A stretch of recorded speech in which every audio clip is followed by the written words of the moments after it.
సాధారణంగా ఎవరికైనా కోపం వస్తే ఆ కోపం అంతా పక్కనున్న వాళ్ళపై చూపిస్తారు, వారిపై గట్టిగా అరుస్తారు. మహిళలైతే ఇంట్లోని గిన్నెలు విసిరేస్తూ ఉంటారు. కానీ ఓ వ్యక్తి విచిత్రంగా తన కోపాన్ని ప్రదర్శించడానికి ఏకంగా స్టీలు స్పూన్లు, టూత్ బ్రష్లు, పెన్నులు తినేశాడు. దీంతో అవి అతని పొట్ట నిండా పేరుకుపోయాయి. క్రమంగా ఆరోగ్యం క్షీణించడంతో ఆసుపత్రికి తరలించగా అతని పొట్టలోని స్టీలు గుట్టను చూసి డాక్టర్లు ఆశ్చర్యపోయారు. ఇన్ని స్టీలు చెంచాలు కడుపులోకి ఎలా వెళ్లాయని అక్కడున్న ఆసుపత్రి సిబ్బంది అందరూ ముక్కున వేలేసుకున్నారు. ఈ ఘటన ఉత్తరప్రదేశ్లో చోటు చేసుకుంది.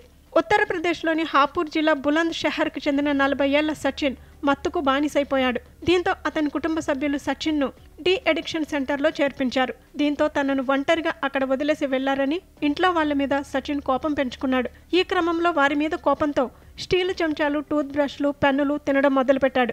ఎవరైనా కోపం వస్తే గట్టిగా అరుస్తారు, లేదంటే పక్క వాళ్ళ మీద చూపిస్తారు. ఇదేంటి ఈయన ఇలా స్టీల్ వస్తువులు తినేస్తున్నాడని అక్కడ అందరూ ఆశ్చర్యపోయారు. ఈ క్రమంలో అతని ఆరోగ్యం క్షీణించడం మొదలుపెట్టింది. దాంతో అతడిని హాపూర్లోని దేవనందిని ఆసుపత్రికి తరలించారు. అక్కడ వైద్యుడు డాక్టర్ శ్యామ్ కుమార్ ఎక్స్రే తీసి చూడగా కడుపులో భారీగా మెటల్ వస్తువులు కనిపించాయి. వాటిని చూసి షాక్ తిన్న వైద్య బృందం వెంటనే శస్త్రచికిత్స చేసి అతని కడుపులో నుంచి 29 స్టీలు చెంచాలు, 19 టూత్ బ్రష్లు, 2 పెన్నులు బయటకు తీశారు.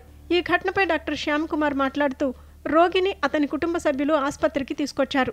అతను డ్రగ్ అడిక్షన్ సెంటర్లో చెంచాలు, టూత్ బ్రష్లు తినేవాడని చెప్పారు. శస్త్రచికిత్స తర్వాత మొత్తం వస్తువులు బయటకు తీసాం. మానసిక సమస్యలున్న వారిలో ఈ లక్షణం కనిపిస్తుంది. ప్రస్తుతం అతను ఆరోగ్యంగా ఉండటంతో డిశ్చార్జ్ చేశామని తెలిపారు.